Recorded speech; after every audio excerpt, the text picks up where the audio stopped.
Bonjour à vous toutes et à vous tous, je suis absolument ravi de vous retrouver en ce dimanche 3 octobre, comme tous les dimanches d'ailleurs. Avant d'aller plus en avant dans les prédictions et les ressentis que je vous livre en vidéo donc tous les dimanches sur la chaîne YouTube, j'ai envie d'aujourd'hui d'aborder un thème qui me tient à cœur, très important, très intéressant, mais très complexe.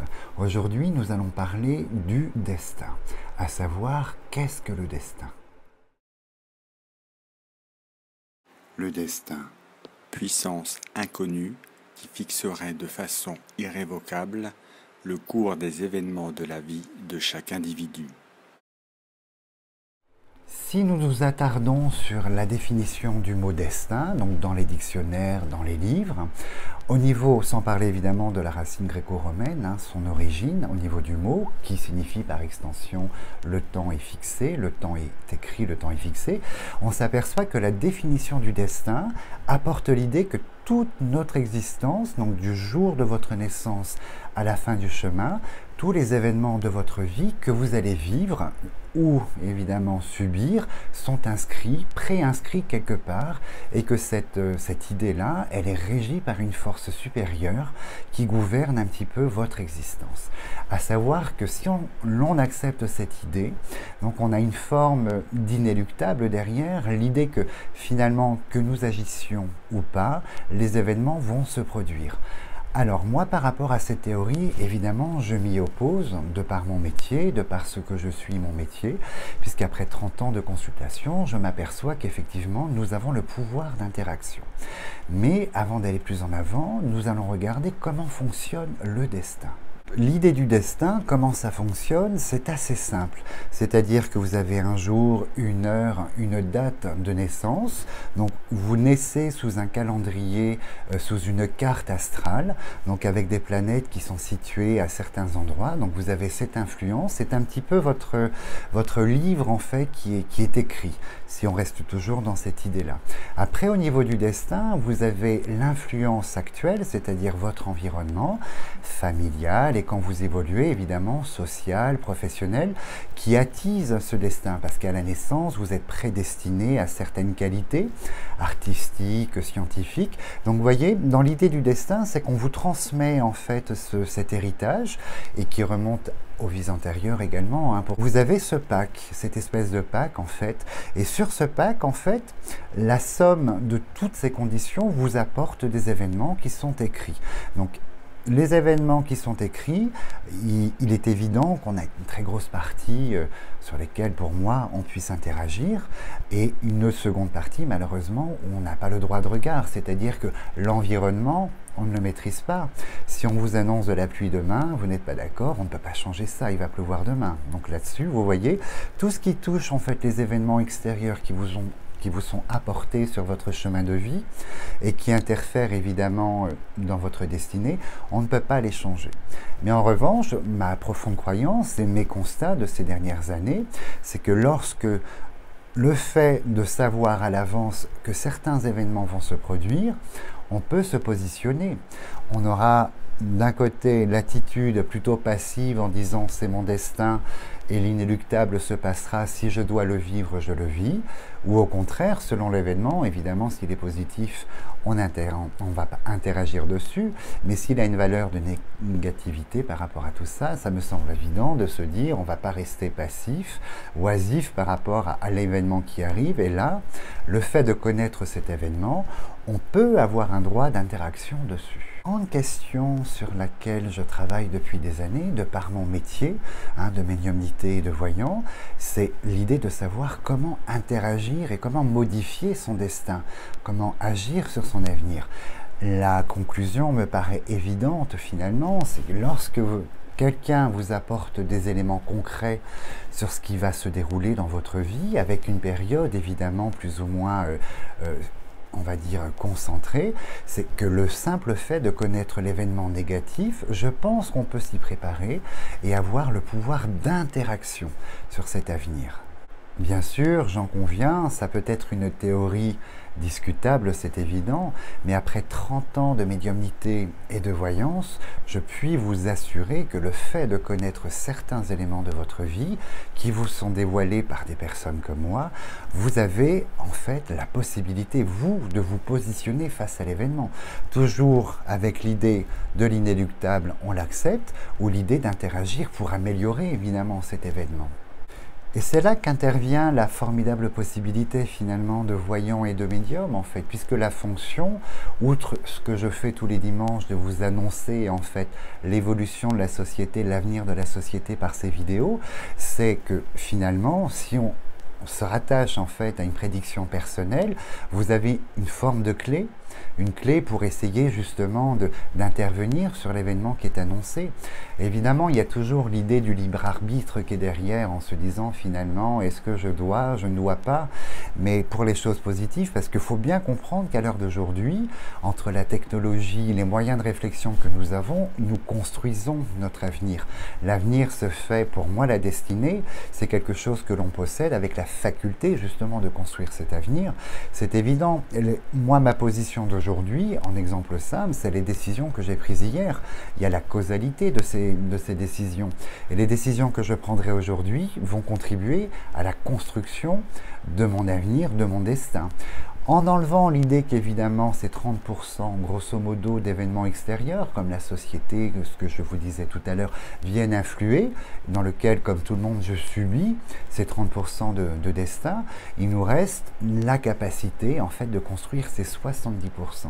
Et c'est là que je souhaite vous interpeller, puisque finalement on s'aperçoit avec, ne serait-ce que cet exemple bête de la Covid, ça fait 2 ans que la société est plongée quand même dans une espèce de morosité, de soumission, d'acceptation des choses.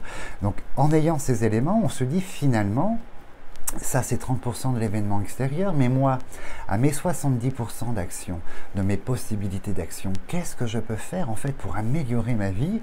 Quelles décisions je vais prendre aujourd'hui pour que mon futur, celui de demain, celui d'après, soit positif? Alors je vais prendre un exemple très simple, on va dire ma dernière consultation samedi en fin de journée. Donc un chef d'entreprise, très grosse entreprise, perdu avec évidemment l'environnement, voilà, la situation actuelle, la crise sanitaire, enfin tout le barouf que vous connaissez. Donc lui a des décisions à prendre, bonnes ou mauvaises, il ne le sait pas. Donc il me consulte dans l'idée de savoir, au niveau de l'émulation, en fait au niveau de ce qu'il souhaite installer aujourd'hui, demain pour son avenir, si c'est quelque chose de bénéfique ou au contraire c'est un mauvais choix. Donc le travail d'un voyant, d'un médium, c'est déjà de projeter cette personne en fait dans le futur, le projeter dans sa dynamique, le voir dans quelques années, 1 an, 6 mois, 1 an ou plus tard, au niveau de son entreprise, et de regarder les décisions qu'il a prises et au niveau des conséquences. Et évidemment, ce qui est très intéressant, c'est de, voilà, petit A au petit B, on expose les deux solutions, et lui, vous voyez ce que je vous disais tout à l'heure, il reste dans la dynamique du libre arbitre. Donc on annonce les choses, les conséquences de sa décision, bonne ou mauvaise, et le consultant, la personne qui maîtrise sa vie, va se positionner selon ce que va révéler l'oracle ou le tarot. Et c'est là que c'est intéressant finalement, parce que si je remets tout à un niveau plus simple, vous voyez, on a tous la capacité, la possibilité, sur une très grande partie de sa destinée, de comprendre les choses déjà. Pourquoi aujourd'hui nous sommes dans telle situation? Quelles décisions j'ai prises par le passé? Quelle attitude j'ai eue? Quelles décisions qui m'ont fait arriver à cette situation d'aujourd'hui? Et en analysant en fait votre situation, qu'elle soit bonne ou mauvaise, en déterminant ce que l'on souhaite et ce que l'on ne le souhaite pas, c'est se projeter dans l'avenir en disant quelle décision je dois prendre aujourd'hui pour obtenir telle chose ou aller dans telle direction. Et c'est très simple finalement, beaucoup de gens sont perdus, de ce que je constate tous les jours en consultation, sont perdus sur les choix à faire. Mais il faut bien comprendre que ce sont des choix qui vous ont, comment dirais-je, ce sont des choix qui vous sont propres par rapport à ce que vous êtes, par rapport à ce que vous souhaitez être et votre équilibre, ni plus ni moins. Parce que finalement, lorsqu'on y pense, le but d'une vie, bon, tout est à chacun, mais le but d'une vie, c'est quoi? C'est d'être en accord avec soi-même, se réveiller le matin, de se dire je suis à ma place, je suis bien, hein, peu importe les conditions, si on est matérialiste, si on est plus spirituel, c'est la foi en soi-même, c'est d'être en accord avec soi-même. Et lorsqu'on est en accord avec soi-même, c'est incroyable, puisque l'environnement s'accorde à vous, et vous arrivez à vous accorder à l'environnement. C'est-à-dire que plus vous émettez des ondes positives par rapport à votre vie, ce que vous avez choisi, là où vous êtes, parce que vous avez décidé d'y être, c'est que les choses s'accordent et on vous renvoie ces ondes positives. Donc vous voyez, autour de vous se construit quelque chose d'assez formidable et on quitte un petit peu ce schéma de société où on est dans la consommation trop violente, où on est dans l'opposition, vous voyez, on est dans l'individualisme. Se crée quelque chose de très très positif.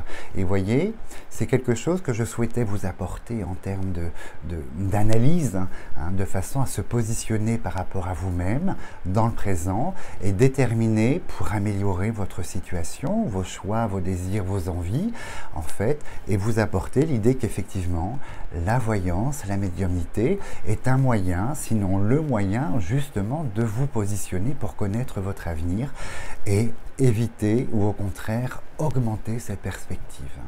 Donc, vous comprenez bien que dans ce discours, le destin ne peut pas être destin tel que, en fait, la société nous le présente. On peut interagir, on peut changer, on peut modifier, mais la seule clé, finalement, c'est vous et vous-même, hein, vos décisions, aidées justement par des parallèles, tels que la voyance et la médiumnité, mais la théorie du destin, de l'inéluctable, en fait, pour moi, n'existe pas dans son entièreté. Seule une partie des événements seront subis, puisque ça dépend de l'autre, ça dépend de la société, de l'environnement, des choses sur lesquelles nous n'avons pas de maîtrise, mais c'est là que la vie est formidable, hein, puisque ça représente un petit pourcentage, 30% grosso modo, on va dire des choses que nous allons subir, hein, les accidents, les décès, tout ça, mais la grande et la formidable possibilité justement d'interagir, elle est énorme. Imaginez, 70% grâce à vos actions. Donc l'action passe par la réflexion, tout simplement. C'est l'introspection qu'on fait par rapport à soi-même, en se posant un jour dans sa vie, en se disant « Est-ce que je suis heureux aujourd'hui avec ce que j'ai, avec mon environnement? Est-ce que ma famille me convient? Est-ce que mon travail me convient ?» Et quand on fait ce type de constat, et si le constat est positif, super, on continue. Mais en grande majorité, dans mes consultations, il en ressort que les constats sont très négatifs. Donc c'est de se positionner, de se dire, voilà, je n'aime pas telle chose. Moi, à mon niveau, pour changer, qu'est-ce que je peux apporter? Qu'est-ce que je désire et qu'est-ce que je peux apporter? Et c'est comme ça que se construit le destin, l'action et la réaction qu'on va mener. Évidemment, ça ne marche pas à tous les coups, ce serait trop facile. Pourquoi faire simple? Mais en règle générale, quand on construit un raisonnement qui est abouti et qu'on met toutes ses chances de son côté dans les décisions pour construire son avenir, la réussite est au bout de ce chemin. C'est évident. Parfois rapidement, parfois moins rapidement, mais de l'action naît la conséquence. Et c'est très simple. Vous voyez, quand on met à plat en fait le système un peu universel, hein, de la vie, du destin, c'est très très simple de comprendre les mécanismes et ça nous offre la possibilité d'avancer tout simplement. En conclusion, vous voyez, le destin tel que on nous le vend finalement au niveau des définitions, ça ne tient pas la route, dans la mesure, évidemment, nous avons une partie de choses préécrites en fait, mais qui viennent de l'extérieur et que nous allons subir, mais dans sa grande majorité, c'est notre droit d'action, d'interaction, nos choix qui nous construisent et qui construisent notre avenir. Donc partant de ce principe-là, vous voyez, chaque individu possède la formidable capacité d'interagir et de construire sa vie. C'est aussi simple que ça. Le but de cette petite vidéo sur la destinée, en fait, est de provoquer chez vous une petite prise de conscience, finalement, sur votre situation actuelle. Si vous n'êtes pas bien, si des choses ne vous plaisent pas, ne vous conviennent pas, avec cette possibilité de réfléchir, justement, dans l'action pour construire votre avenir. Donc, j'espère que mon intervention vous a plu à ce niveau-là et va provoquer cette petite émulation. En tout cas, merci beaucoup de m'avoir écouté. Je vous souhaite un très très bon dimanche et je vous dis à très bientôt.